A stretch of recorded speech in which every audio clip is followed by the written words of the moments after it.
Please come over to our house tonight. I want to treat you to a meal I've prepared just for you.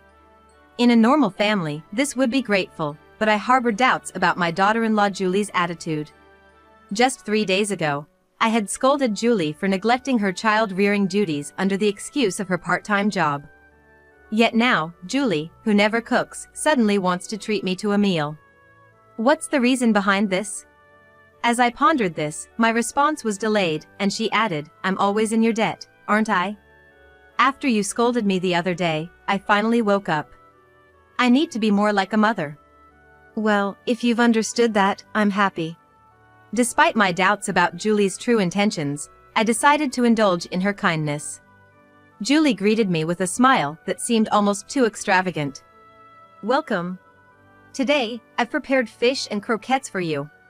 Please, relax and enjoy. I even filleted the fish myself." Wow, that's impressive. It must have been hard for you, who doesn't usually cook. It was. I cut my fingers several times. Indeed, looking at Julie's hands, several of her slender, white fingertips were covered in band-aids. I began to think that maybe she really did put effort into cooking for me. "Come, take a seat." I sat down as she suggested, and there were 2 croquettes on the plate. "Try these croquettes. They're freshly fried." With a mischievous smile, Julie offered me the croquettes. "My name is Olivia, and I'm 62 years old. When I was 20, I reunited and married my high school classmate at a party. A year later, we were blessed with our son, Bob. After graduating college, Bob got a job at a local company and rented an apartment near his workplace for a shorter commute. At 30, he married Julie, a cute woman with a lovely smile, whom he met through work.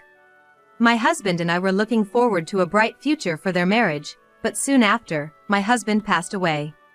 Left alone, I overcame my loneliness by turning my hobby of flower arrangement into a profession, opening a classroom in my home. Luckily, I had plenty of students, so I was able to support myself financially. The newlyweds were both working, so their meals often relied on dining out, but they seemed to manage well by cooperating in household chores. Feel free to come over for a meal sometime. Thanks, Mom. We'll visit when we have time.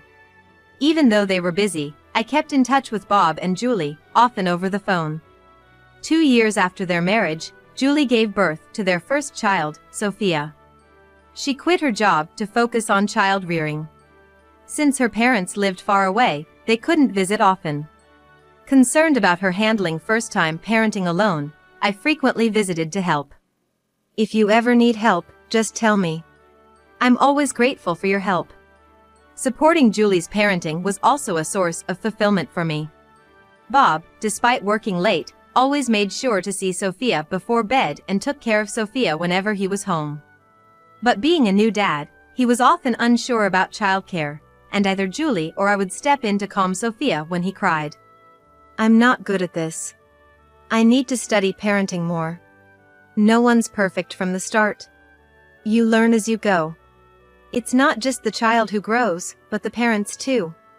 "Wow, you're so insightful," Julie said that with a big smile on her face. As Sophia turned 3 and Julie found more free time, she started working part-time again. "Don't push yourself too hard. Do what you can." I said this out of concern for Julie, but Julie shook her head. "I want to contribute to the household income for Sophia's sake." Sophia is in daycare now. "That's great. I'll take care of Sophia on daycare's days off since my classes are off too. Thank you for everything." I felt more embarrassed than grateful. My true intention was just to spend more time with Sophia. With Julie working part-time, she was out of the house more, and household chores and childcare often took a back seat. Still, Bob and I decided not to interfere, understanding she must be tired from returning to work. On my days off from teaching flower arrangement classes, I'd often take care of Sophia, suggesting to Julie and Bob, "Why don't you two go out for a movie or something, have some alone time?" "Where's Mommy and Daddy?" "Mommy and Daddy are off to power up so they can keep protecting you, Sophia." "Wow, that's amazing." Yet, when Julie returned from their rare date, she looked exhausted. Seeing her deep sigh, I asked, "Didn't have fun?" "Not really, it was so crowded," Bob replied to her, looking unhappy. I wondered if my good intentions had unintentionally caused them trouble. Months passed, and one day, Julie came over with Sophia. "Are you off to work again today?" "Yes, I'll be busy all day, so please take care of Sophia," Julie said, bowing her head. I found it odd. "Isn't your job at the local supermarket? Is it that busy all day?" Julie hesitated for a moment, then said, "I've increased my hours recently." After a few months, I realized my income wasn't rising as much as I'd hoped. She quickly changed the subject. "Anyway, can you teach me your cooking sometime? Sophia loves it." I didn't press further, agreeing with a smile, "Sure, when we find the time." But I felt that day might never come. From then on, Julie not only left Sophia with me but also started asking me to do their house cleaning and laundry. Entering their home, I'd often sigh at the sight. It was clear Julie hardly touched the cleaning or laundry. "Even with more work hours, shouldn't you be able to handle this much?" Grumbling to myself but not wanting to leave it as it was, both for hygiene and Sophia's sake, I started cleaning right away. Opening the fridge, I found it nearly empty, with used ready meal containers carelessly tossed in the sink. It was heartbreaking to see Sophia living in such conditions, quietly drawing in the living room. My dissatisfaction with Julie grew day by day, eventually leading to a confrontation. "Please take care of Sophia today, and the cleaning too. Oh, and can you throw out the piled-up newspapers as well?" Julie said, about to leave as usual. "Hold on a minute. I have something important to discuss with you," I said sternly. Julie, taken aback by my tone, turned around. "I'm not just a convenient babysitter for you to dump Sophia on every time you use work as an excuse." "I know. I feel bad about it and I'm reflecting on it." "Really? It doesn't seem like it." Confronted with my stern tone, Julie momentarily halted her rebuttal. "Not only Sophia but also pushing the cleaning and laundry onto me. Do you think I'm some kind of maid?" "I didn't mean that." "Then why don't you try to do some of it yourself?" "I'm just so tired from work every day." I sighed at her repeated excuse. "I understand you're tired, but there are ways to manage. Like learning easy recipes or doing a bit of cleaning daily. It's sheer laziness, I must say." I knew I was being harsh, but I felt it was necessary. I felt that if I didn't speak up like that, Julie would continue to take advantage of my kindness indefinitely. I didn't want Julie to think it was okay to leave all the housework and childcare to others. If we couldn't speak honestly out of fear of ruining our relationship, we couldn't call it a good one. Sometimes, you have to be tough. "I'm sorry. I'll be more careful." Julie apologized with a sulky face. That night, I called Bob, timing it with his return from work. I spoke harshly to Julie about taking responsibility for the household and childcare. "Did she mention anything to you?" "No, nothing." "But why say such things? That's between me and Julie, not something for you to interfere in." Bob replied, slightly annoyed. "It's not nonsense. You saw how dirty the house was, how much laundry there was. Why don't you, as her husband, say anything?" Bob sighed audibly. "I always clean up when I get home. Julie's tired from her new job. Besides, the old-fashioned idea that housework is only a woman's job is outdated. That's not the point. You're tired from work too, right? Why don't you both cooperate? The way things are, it's just not right." "All right, I'll talk to Julie about it," Bob promised, though unconvincingly. After that, Julie gradually stopped pushing housework and childcare onto me. I was relieved, thinking she had reflected.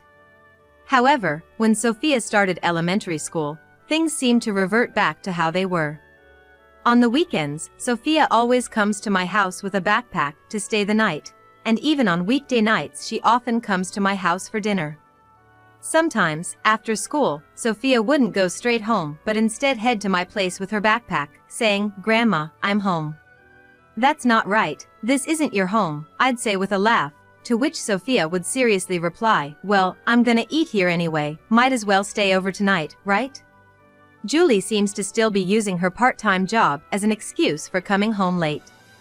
Bob, too, has been coming home late more often since his promotion, and his business trips to other states have increased. It's understandable given their positions, but leaving an elementary school kid alone with both parents away. Dinner should ideally be eaten at home with family. "Do I bother you when I come here, Grandma?" Sophia looked at me with sad eyes, so I hurriedly said, "Of course not. I love it when you enjoy my cooking so much." "But doesn't your mom cook for you?" "Sometimes when she's home, she heats up pre-made meals or boils water for instant noodles." Sophia answered as if this was a sign of her mother's kindness. "All right, you can stay over tonight." Again, Julie's shortcomings seemed to come to the fore. Sighing, I pulled out Sophia's dirty clothes from her bag. "What's this?" "There's a hole. I fell while playing soccer with friends a while back. Mom said she'd fix it when she's less busy." "How long ago was that?" Right after spring break, I think." Summer break was almost here, which meant Sophia had been wearing her gym clothes with a hole all this time. "I'll sew it up for you while I do the laundry." "Thanks, Grandma. But no leaving carrots on your plate." Sophia sneakily tried to hide the carrots she disliked at the edge of her plate. "You need to eat your veggies to grow big and strong." I pretended to be stern, and reluctantly, Sophia put the carrots in her mouth, making a face at their taste and texture. The next morning, I visited Bob and Julie's house and ran into Julie just as she was leaving. "Julie, enough is enough. What's the matter with you, yelling so early in the morning? You're giving me a headache." Julie frowned with an annoyed expression. I told her about the clothes from last night. Julie said, "Oh, I forgot about that." "It's not a laughing matter. Can't you act a bit more like a mother? Sophia feels sorry for you." "I'm busy with my job. You know that. Busy moms aren't just you. Others work hard without complaining. Yet you." "Are we done? I'm in a hurry. Don't want to be late and get scolded by my boss." Julie ignored my attempt to stop her and left. 3 days later, Julie called me. "Please come over tonight. I want to treat you to a meal I've prepared for you." In a normal family, this would be a happy occasion, but I had my doubts about Julie's attitude. Why would Julie, who never cooks, suddenly want to treat me to a meal? As I hesitated to respond, she added, "I've always been a burden on you. After you scolded me, I realized I need to be more motherly." "Well, if you understand that, I'm happy." Despite my doubts about her true intentions, I decided to accept her invitation. Arriving at their house, the delicious smell that greeted me. It suggested Julie had indeed cooked. Julie welcomed me with an exaggerated smile. "Welcome. Today, I prepared fish and croquettes. Please, take your time. I even filleted the fish myself." "Wow, impressive. Must have been hard for you, who doesn't usually cook." "Yes, I cut my fingers several times. But I learned from a housewife who shows how to fillet fish on a streaming service." Indeed, Julie's slender, white fingertips were covered in band-aids. Maybe she really did put effort into cooking for me, and I slightly revised my opinion of her. "Come, have a seat." As I sat down, I noticed 2 croquettes on the plate. "Let's eat these croquettes while they're still warm." "Sounds good. Sophia isn't back from school yet. Let's enjoy the croquettes." Just then, the front door opened, and Sophia's energetic voice called out, "I'm home." "Oh, you're back already." "What? Grandma's here too." Sophia and I high-fived with joy. "Mom made croquettes today. Go wash your hands first. These were prepared for Grandma." "It's okay. Sophia would want some too." "But..." Julie looked perplexed. After washing her hands, Sophia rushed to my side and sat down next to me. "Wow, these croquettes look delicious." "No, you can't have those. I made them for Grandma." Julie scolded with a stern face, but I smiled and said, I'll just take the thought. Go ahead, eat them while they're still warm.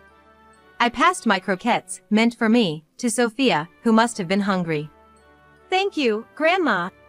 Just as Sophia was about to bite into the croquette, Julie shouted in a voice I'd never heard before, No. Not that one. What's wrong, Mom? Sophia stopped and looked at her mother, puzzled. Sorry for startling you. That croquette actually has carrots in it, which you hate, right? I'll make you another one without carrots later. Hearing this from Julie, Sophia let go of the croquette. You still need to eat your veggies. They're tasty, give them a try. I encouraged her with a smile. Sophia hesitated, then suddenly said, Grandma, can you check if there's a letter in the mailbox? I think there might be one. Curious, I stepped outside to check, but found no letters. Sophia was clearly stalling to pick out the carrots from her croquette, such a transparent plan. I chuckled to myself. There was no letter, I said, returning to find the croquette split in half, as expected. But Sophia sat with a troubled look, facing the halved croquette. What's wrong? Aren't you eating?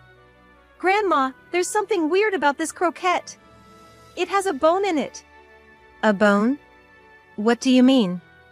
I examined the croquette and indeed, something sharp and bone-like was poking out. When I split it with my chopsticks to remove the carrots, this bone popped out. It's strange for a croquette. What's this about, Julie? Julie remained silent, looking down. Further investigation revealed not just one bone, but several, chopped into pieces and stuffed into the croquette. It could have caused a serious injury if eaten unknowingly. The reality in front of me sent chills down my spine. Julie had said she filleted fish for grilled fish, but could the bones have mistakenly ended up in the croquette? No, that seemed impossible. It's impossible that such a large chunk of bone could have been mistakenly put in. It's more reasonable to think it was intentionally added. Let me check something. When I said, standing up, Julie tried to stop me, but I brushed her arm off and headed to the kitchen. I rummaged through the trash and found the fish head, but no other bones. Strange, where did all the bones go? Back at the table, I broke open the other croquette, which turned out to be just a normal one. So you went that far, Julie? Anger and disdain for Julie welled up inside me. Then Bob came home from work. What's all this noise? I could hear it from outside. Oh, Mom, you're here. What happened?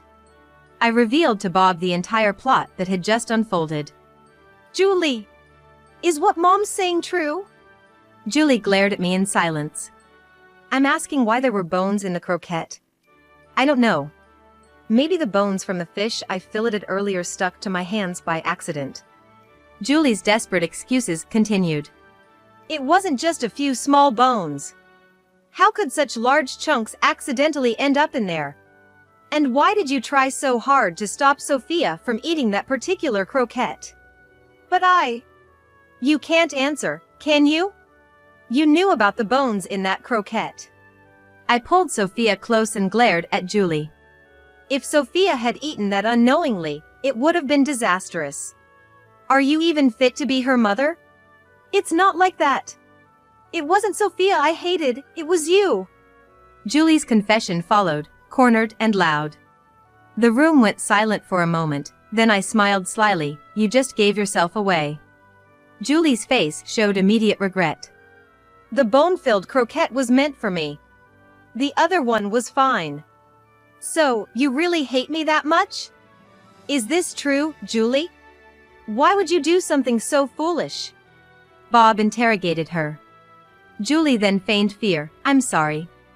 I've been enduring your mother's bullying since we got married. But I never told you because I didn't want to worry you. What are you talking about? I had no recollection of such behavior, but Julie went on to claim, even when I come home tired from my part-time job and try to take a break on the sofa, you immediately demands, start cooking now, or clean the room. You show a completely different face when Bob is around, like a demon or a devil. She portrayed me as if I were some kind of monster. That's not how it was. As I was bewildered, Sophia tugged at my sleeve. Mom's lying. She always comes home late and tells me to eat at Grandma's. I've never seen her cook at home. She does nothing. Grandma did everything for me. Hey, don't talk nonsense! Julie yelled, face red, as her child revealed the truth. So that's how it was. I was always busy with work and often came home late, so I didn't know about home. I never imagined Julie was such a terrible mother. I'm sorry, Sophia, Bob said, stroking Sophia's head. People who work part-time usually consider their family situation, right? Yet you're always busy? Do you need Mom's help every day? Bob asked skeptically. Sorry, I lied. My part-time job ended early, but I was stressed from the unfamiliar work and wanted some time to unwind. You were so kind and caring, I took advantage of that. I'm sorry, I was wrong. I'm reflecting. Julie's demeanor suddenly turned meek. You promised to talk to me about any problems before we got married, remember? I'm sorry, Bob. No, it's my fault too. I used work as an excuse to dump everything on you. I'm reflecting. So, promise me you won't do such foolish things again. Thank you, Bob. I don't want to do that again. I promise. As the couple's relationship seemed to mend, I noticed Julie smirking. Julie, you're hiding something from us, aren't you? What are you talking about? I'm not hiding anything. I've reflected on my past actions and decided to live for Sophia and our family. You're having an affair, aren't you? I confronted Julie with the fact I'd kept to myself. Julie's gaze wandered as she retorted, Don't say such ridiculous things. That's enough, Mom. It's cruel to accuse Julie like that when she's already repenting. Bob interjected, taking Julie's side. I pulled out a brown envelope from my bag, opened it, and urged, Can you still say the same after seeing this? What is this? No way! The envelope contained a report from a private investigator I'd hired. Soon after Sophia started daycare, Julie began frequently dumping childcare responsibilities on me. Suspecting something was off, I had hired a private investigator to look into it. It revealed that Julie had been secretly dating a younger man shortly after Sophia started daycare. Furious at this revelation, I scolded Julie without disclosing her affair, and afterward, she gradually stopped leaving Sophia with me. After receiving reports from the infidelity investigation showing no further developments, I was relieved, thinking Julie had reformed and started to take childcare seriously. However, as soon as Sophia started elementary school, Julie once again began to neglect childcare and household duties. A renewed investigation showed a shocking twist. Her new lover was a completely different man. Julie was the kind of woman who indiscriminately dated any man she took a liking to. Wrong! This is wrong! You're misunderstanding. Maybe the private investigator twisted the facts because he wanted his success fee. Julie continued with her implausible excuses. Sophia pulled my sleeve again. Mom used to dress up in fancy clothes and leave late at night when Dad wasn't around. A man would wait in the parking lot and take her away in his car. I saw it many times. And when Dad was coming home, Mom would return home too, so Dad never realized she was going out. That's a lie! Believe me, I never cheated! Even if you were stressed, how could I trust you after you tried to hurt Mom with the fish bone in the croquette? It's over between us, Bob said, picking up Sophia. Do you want to live with Grandma? Sophia nodded emphatically. That's it, Julie. Bob and Sophia are leaving. As we left Julie standing there bewildered, Bob consulted a lawyer with the investigator's report. His intention to divorce was firm. Sophia expressed her desire to live with her father and grandmother, completely refusing to return to Julie. As a result of the mediation, the divorce between Julie and Bob was officially finalized. Bob sought child support, successfully claiming from Julie. It seemed Julie's cheating partner had reasons and wanted to quickly resolve the issue, so he is no longer in touch with her. Bob and Sophia began living with me. Finally done with work for the day, Bob said, stretching as he emerged from his room. Bob switched to fully remote work. He said, "I want to spend more time with Sophia." He seemed much happier now. "Shall we have dinner early?" Bob suggested, rubbing his stomach. Yeah. I'm starving. Sophia stood up from the TV. "Is that okay, Mom? Dinner's ready. It's Sophia's favorite meatloaf." Yay! I love your meatloaf, Grandma. But no carrots, please. "No, eat your vegetables." Thanks to me not liking carrots, Grandma didn't get hurt by the bone. So I shouldn't have to eat them, right? Sophia pleaded. "That's a different matter. They're tasty, so eat up." Okay. Sophia agreed to eat the carrots, albeit reluctantly. I felt immense joy watching Sophia grow up before my eyes.